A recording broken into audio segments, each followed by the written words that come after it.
Hello guys, in this video I'm going to show you how to edit your pet on the Pocket Love Good Life Sim application. But first of all, I just want to mention, please don't forget to subscribe to our channel, because at 100,000 subscribers we are going to show you our YouTube revenue statistics and growth strategy, how to make money online. So let's jump into it.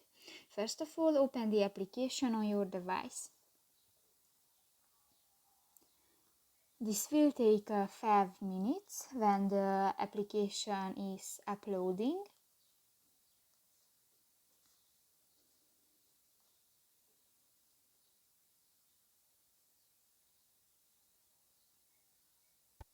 And new, go to the doll icon at the lower left corner of the screen. And click to the circle pet icon next to the star. And if you go to the pencil icon, you can edit your pet. For example, you can add name for her. Right, and click to the dawn and click to the oak. And you add the name for your pet. So that's pretty much it for this video, guys. See you in the next one. Bye bye.